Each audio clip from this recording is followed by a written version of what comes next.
Assalamualaikum warahmatullahi wabarakatuh.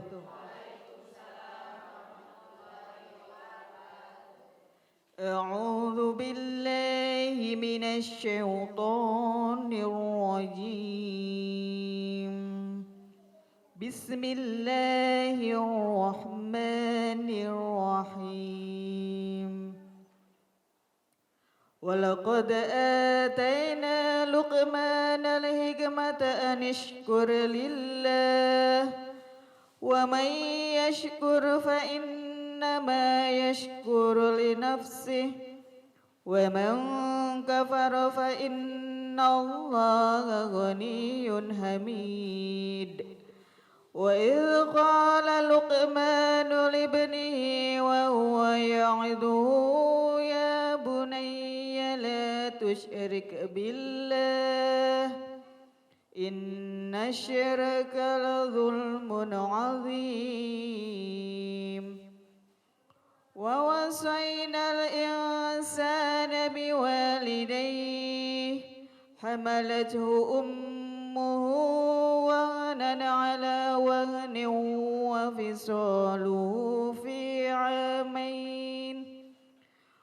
fisaluhu fi amain an ishkur li wa liwalidayk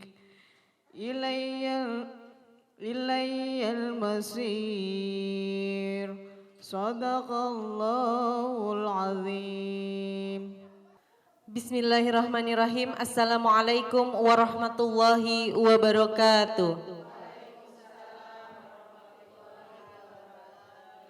Alhamdulillahi wa kafa, wassalatu wassalamu ala rasulillahi mustafa wa ala alihi wa sahbihi wa man ihtada amma ba'da. Bahagianya pada pagi hari yang cerah ini Allah perkenankan kita untuk bersilaturahmi dalam satu acara, yaitu acara Ngopi Yuk Ngobrol Perkara Ilmu bersama Bapak Ustadz Ahmad Haris Riswanto. Ngopi yuk! Bagaimana kabarnya Bapak Ustadz? Alhamdulillahirabbil alamin. Alhamdulillah. Insyaallah selalu sehat dan bahagia. Sehat, Amin. alhamdulillah. Bagaimana ibu-ibu para jamaah sekalian, apa kabarnya?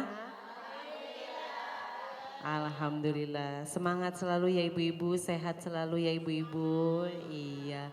Dan semoga pemirsa Sinpo TV yang ada di rumah dan ada di studio selalu dalam kondisi sehat walafiat. Amin amin ya Allah ya Rabbal alamin. Pada pagi hari ini insya Allah Bapak Ustadz akan memberikan kajian materi tentang tema membangun generasi Islami. Jadi hari ini Bapak Ustadz akan memberikan penjelasan tentang membangun generasi Islami. Siap ya ibu-ibu untuk mendengarkan? Iya siap. Baiklah pemirsa Sinpo TV yang ada di rumah dan ada di studio.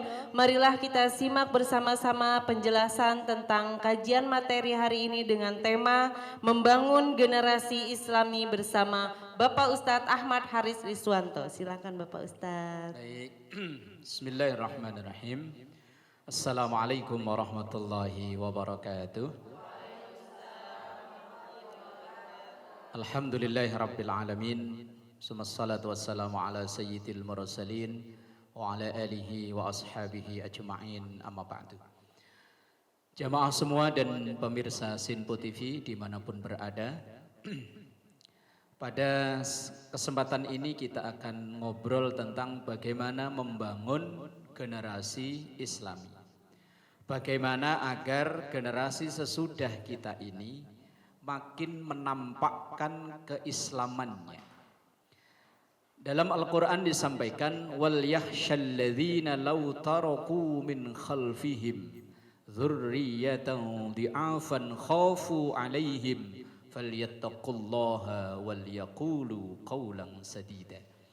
Wal yakhshalladzina law taraku, hendaknya orang-orang itu khawatir, takut kalau meninggalkan min khalfihim setelah sepeninggalnya dzurriyyatan di'afan, keluarga atau generasi yang lemah. Jangan sampai kita meninggalkan anak-anak kita lemah. Lemah iman, lemah ilmu, lemah ekonomi dan lain-lain. Maka dalam setiap kesempatan, dalam doa-doa kita selalu mohon pada Allah, Rabbana hablana min azwajina wa dzurriyyatina qurrata a'yun waj'alna lil muttaqina. Atau dalam doa pendek yang ini dulu sering didoakan atau dimohonkan oleh Nabiullah Ibrahim, Rabbi habli minas, ya Allah karuniakan kepadaku anak-anak yang soleh. Kalau ibu ditanya, pengen punya anak pinter apa anak bener? Seandainya ditanya pengen punya anak pinter apa anak benar? Lah, mau disuruh milih kok. Pertanyaannya bener apa pinter, milih mana? Tapi nggak pinter nggak apa-apa. Harapan kita ya bener ya pinter. Kalau anak kita cuman pinter tapi nggak bener, bahaya. Sertifikat tiba-tiba hilang kan. Bener tapi nggak bener, nggak pinter itu. Pinter tapi nggak bener, atau sebaliknya bener tapi nggak pinter, ya dikadalin orang mulu. Pengennya ya bener ya pintar. Maka selain doa ada ikhtiar kita. Apalagi ibu, al-madrasatul ula. Ibu adalah madrasah pertama buat anak-anak kita. Maka karakter seorang anak itu akan banyak motokopi dari ibunya. Madrasatul ula. Ibu adalah pendidik yang awal. Kalau laki-laki suami mungkin sering berada di luar rumah, tapi ibu yang hampir 24 jam menemani anak. Maka anak itu kalau ada apa-apa pasti yang lebih melekat adalah ibu. Kalau lagi kesulitan, mak, ibunya yang dipanggil. Dan kita sebagai seorang muslim ada panutan yang menjadi pendidik yang luar biasa, yakni Luqmanul Hakim. Dalam surah Luqman tadi yang dibacakan oleh qari'ah kita. Apa yang diajarkan Luqman kepada anak-anak?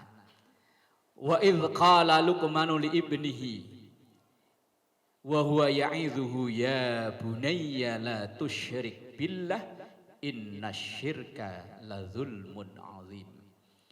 Wahai anakku, ini kalau bahasa kita pakai bahasa bunayya. Bunayya itu dari kata asli ya bani, tetapi bunayya itu oleh sebagian ahli tafsir dimaknai anakku sayang. Jadi ini pelajaran buat kita, kita manggil anak-anak kita itu dengan panggilan kesayangan.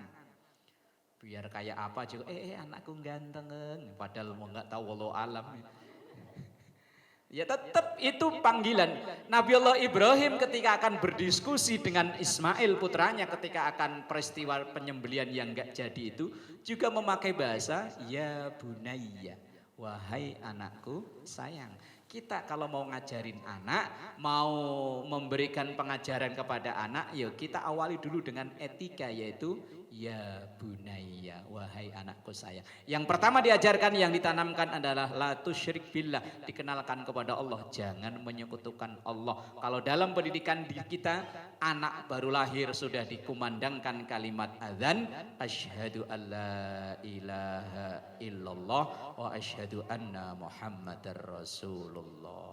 Monggo dilanjut insyaallah nanti Bunda. Iya, kita istirahat dulu Pak Ustadz.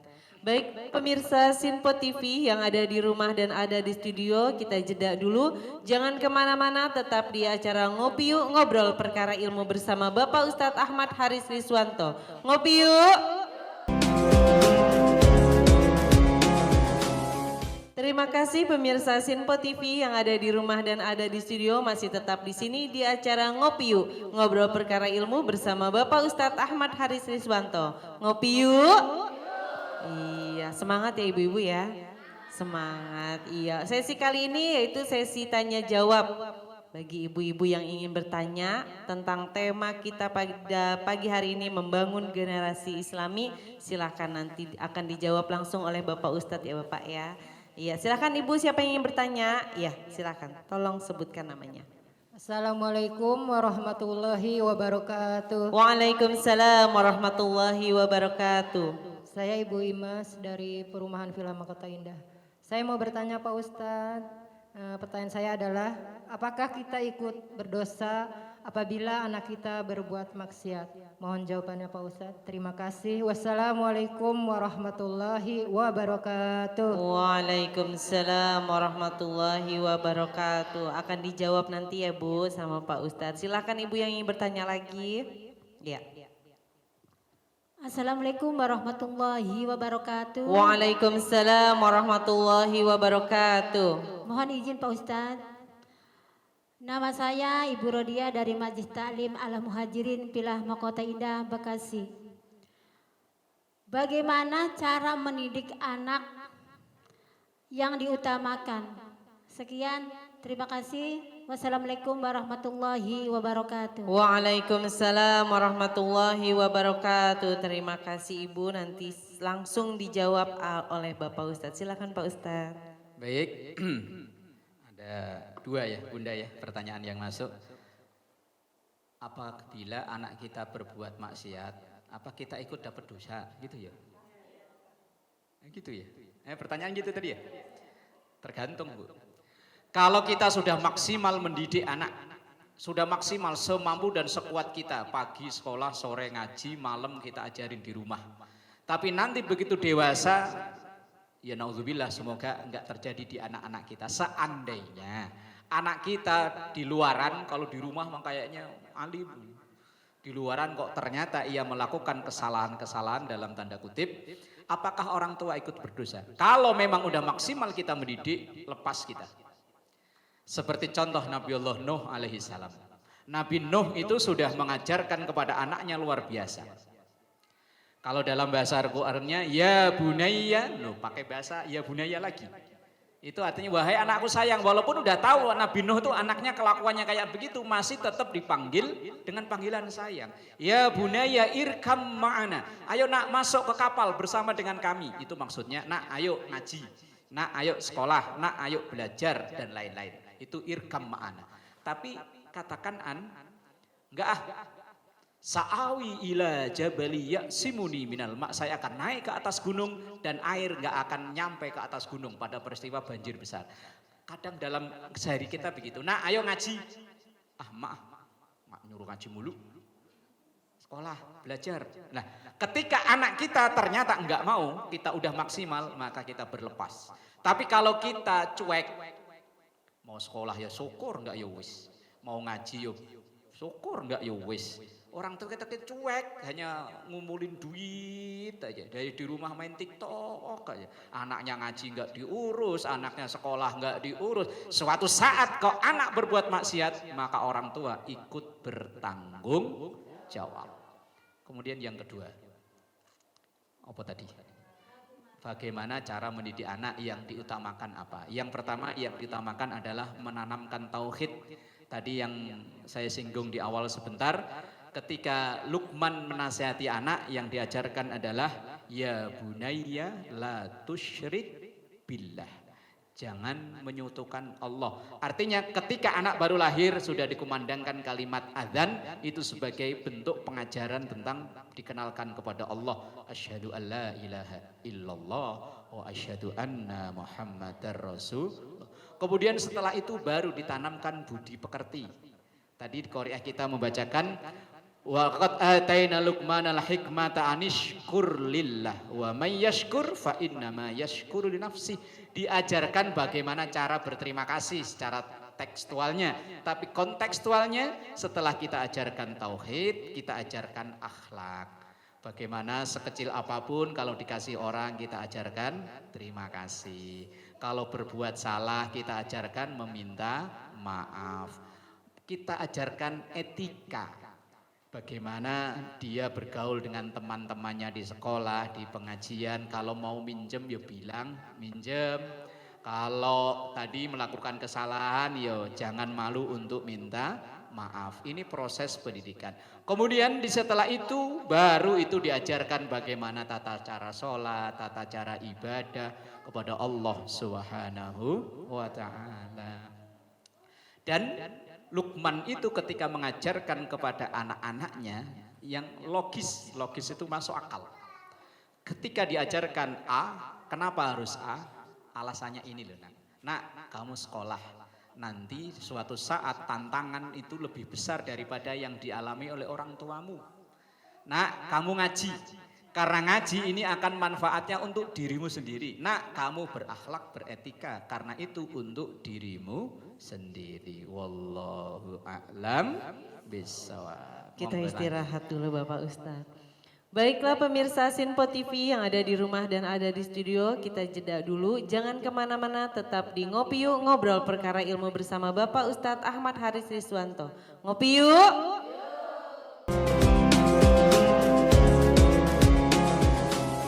Terima kasih pemirsa Sinpo TV yang ada di rumah dan ada di studio, masih tetap di sini di acara Ngopi Yuk, ngobrol perkara ilmu bersama Bapak Ustadz Ahmad Haris Riswanto.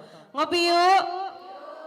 Alhamdulillahirrabbilalamin, kita sudah berada di penghujung acara. Semoga apa yang Bapak Ustadz sampaikan dengan tema pada pagi hari ini yaitu membangun generasi Islami bisa bermanfaat untuk kita dalam kehidupan sehari-hari. Sebelum doa penutup, Bapak Ustadz akan memberikan kesimpulan tema pada pagi hari ini. Mohon maaf apabila ada kata-kata yang salah. Saya Suri Susanti undur diri. Wassalamualaikum warahmatullahi wabarakatuh.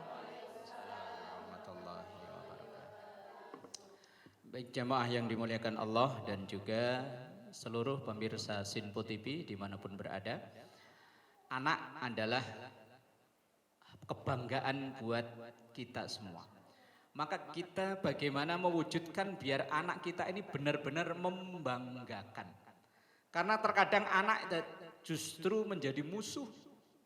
Banyak di media kita lihat anak justru menjadi lawan bagi orang tuanya. Na'udzubillahi min dzalik. Harapan kita anak-anak kita itu seperti putra-putranya Nabi Allah Ibrahim alaihissalam. Di usia anak-anaknya lagi lucu-lucunya diperintahkan oleh Allah untuk menyembelih. Jawaban anak soleh, ya abatif alma tu'mar satajiduni insyaallahu minas sabirin. Pak, kalau memang ini perintah Allah, laksanakan. Harapan kita punya anak itu yang membanggakan kita. Jangan sampai anak-anak kita seperti anak Nabiullah Nuh, sama-sama anak Nabi. Bukan berarti Nabi Nuh tidak bisa mendidik, bukan. Karena ini Allah menghendaki seperti itu untuk contoh buat kita. Bahwa anak siapapun, dari siapapun keturunannya akan bisa menjadi orang hebat kalau dididik dengan benar. Dari keluarga siapapun anaknya Nabi sekalipun, tapi kalau dikehendaki oleh Allah dan seperti Kan'an, ya bisa jadi. Maka harapan kita anak-anak kita itu menjadi yang membanggakan. Karena Islam kita, Indonesia kita, suatu saat nanti 20-30 tahun yang akan datang, yang mewarnai adalah anak-anak kita. Yang memperjuangkan berdirinya masjid ini sampai dibangun sebagus ini. Harapannya agar bisa nanti anak-anak kita bisa menikmatinya dan melanjutkan.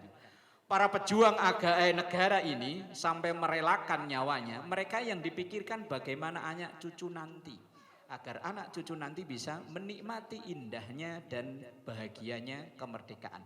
Maka dalam Al-Quran banyak cara.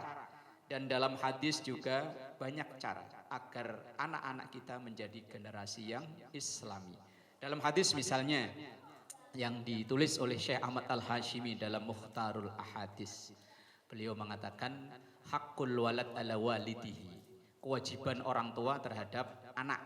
Berarti sesuatu yang harus dipenuhi oleh kita orang tua terhadap anak-anak kita. Yang pertama, ayo hasina ismahu. Diberi nama yang terbaik. Jangan asal kelihatan dari Quran pakai syaitonir rojim. Quran ini. Wah, jangan. Diberi nama yang terbaik. Kalau orang Jawa dulu ada falsafah asmo kinario jopo. Ngerti ora? Ora. Nama mengandung doa. Bahwa setiap nama kita itu dipanggil itu laksana-laksana seperti kita didoakan dengan nama itu. Maka orang-orang tua dulu karena mungkin ia ngajinya enggak seperti sekarang, tafaulan itu ngarep-ngarep. Oh, anak saya biar hidupnya nggak pernah celaka, kasih nama Selamat. Nah, ya kan? Oh, anak saya biar nanti kalau jadi pedagang, pebisnis nggak pernah rugi, kasih nama Untung. Lah orang dulu kok. Ini tafaulan itu ngarep-ngarep. Maka setiap nama yang dipanggil dari anak kita itu doa. Ini kadang namanya bagus, panggilannya ya nggak bagus. Mentang-mentang anaknya hidungnya minimalis. Nah iya, namanya bagus, panggilannya yang nggak bagus. Yang kedua, ayo alimahu, ayo atibahu, dididik dengan baik. Tadi di awal saya ketika jawab pertanyaan dikenalkan dengan ajaran agamanya, dikenalkan dengan budi pekerti, akhlak, etika, kemudian diajarkan bagaimana kewajiban terhadap Tuhannya, kewajiban terhadap lingkungannya dan lain-lain. Kemudian wa yu'allimahu alkitabah, diajarkan ilmu-ilmu pendidikan. Kalau memang kita tidak bisa mendidik secara langsung, kita titipkan ke guru. Jadi guru itu hanya sekedar membantu kita. Maka kalau seandainya anak kita kurang berhasil dalam dunia pendidikan, jangan salahkan gurunya, salahkan nih orang tuanya. Misalnya pulang terima rapot anaknya ranking 1 tapi dari bontot, dari belakang. Jangan langsung, wah lihat ambil kaca langsung, jeret. Oh maknya begini ternyata, makanya anaknya hasilnya begini. Gitu loh. Ini kadang langsung gurunya, ini gimana sih Bu, anak saya kok ranking bontot. Ini gimana? Yang salah bukan guru, kita orang tuanya. Yang kadang mungkin tidak perhatian ketika di sekolah hanya paling berapa menit sih, berapa jam sih di rumah. Ketika ngaji misalnya Iqra 2 enggak naik-naik. Koreksi orang tuanya, insya. Semoga anak-anak kita benar-benar menjadi qurrata a'yun. Nastaghfirullahaladzim laqal ma'bud ya dzal jalali wal ikram. Rabbana taqabbal minna innaka antas samiul alim wa tub alaina innaka antat tawwabur rahim. Rabbana hab lana min azwajina wa dhurriyyatina qurrata a'yun waj'alna lil muttaqina imama. Sallallahu ala sayyidina Muhammad walhamdulillahi rabbil alamin. Allahumma salli ala sayyidina Muhammadin tibbil qulubi wa dawaiha wa afiyatin abdani wa shifaiha wa nuril absari wa diyaiha wa ala alihi wa sahbihi wa sallim.